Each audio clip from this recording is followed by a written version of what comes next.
You really do become a better criminal in prison.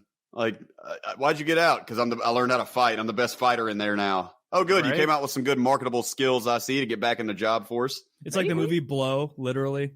Where he's like, I went in with a that really is how it is, bachelor's in weed and came out with a master's in cocaine. That is how it is. Like, I've never in my entire life made or cooked in any way methamphetamine, but I damn sure know 20 different ways to do it now. I can tell you that. That is white dude's favorite fucking thing to talk about in prison is meth recipes. White guys love meth. We love it. Apparently so. I never knew until we went to I stay away from it just because, it's clearly because apparently it's made for us. It's so good. It must be so fucking good. Every white dude in prison is meth, just all the time. Like, man, what do? You get your Sudafed, man. You take a Mountain Dew bottle, right? You got to get your Mountain Dew bottle. You got to put the lye in just like this. They will sit there and talk about that shit for 5 days. Jesus Christ. Another thing that I learned is don't let meth heads tell you a story because their stories cover 42 days where they didn't sleep. And it's a 12-hour-long story because it was a month-long story of them doing meth and not sleeping. So they're like, man, on the first day, and then like 4 hours later, like, right, and then on the 32nd day, man, we went to the beach, right? When we showed up, I had my metal detector, right, and I was tweaking, bro. I was looking for copper wire. Dude, I'm so tired of this story. This story sucks, and it takes a year because don't let meth heads tell you stories about the times that they were on meth. They were way too long. I don't know why you'd want to do meth in prison, though. Anyway, I would definitely want weed or like an opiate. I'd want to numb the fuck out. Seems like an upper would stress you out more. Like at night, especially like if you could like as soon as lights go out, if you could like get fucked up and just not wake up until you had to be out of your bed, like that would be Demolition Man type shit. You would have enjoyed your prison term a lot more if you could bring pot. No shit. Yeah, it would have been okay. Everybody's prison term would be a lot better. That's why they drug test. Everybody else on pot too. As I'm processing this, it'd be so chill.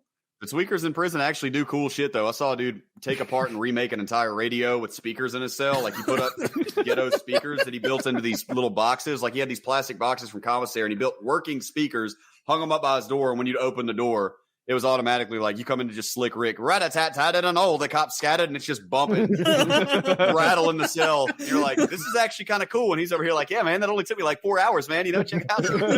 I made this soldering iron out of this pencil. I got this pencil and a plug-in and a paperclip right here, and it actually made a really cool soldering iron. I'm like, hey, I'm gonna catch you later. But that speaker shit, that's cool. Maybe you can make me one. Just don't start a story. But yeah, before you get started on telling me some shit I really don't care about that happened in 2006, I'm just gonna. And you slowly back away from the tweakers because they won't let you go.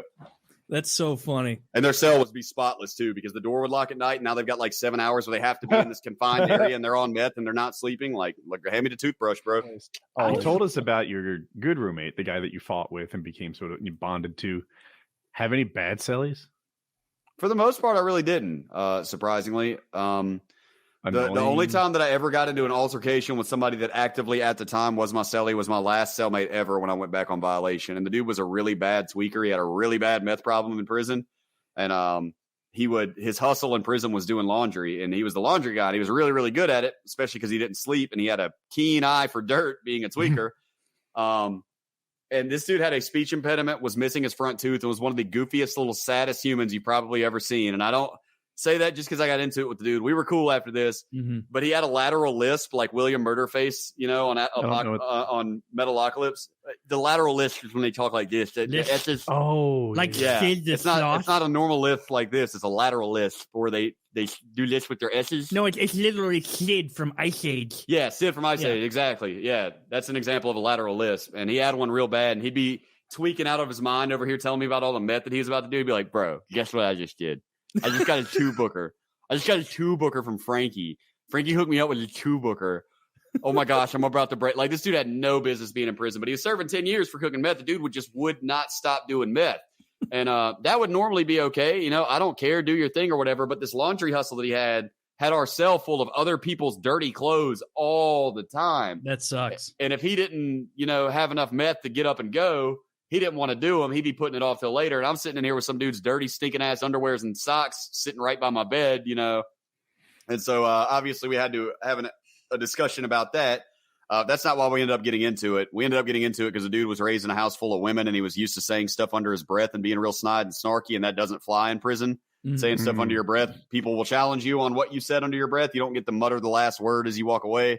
And he had a real bad time saying smart mouth stuff and got popped around a lot for it.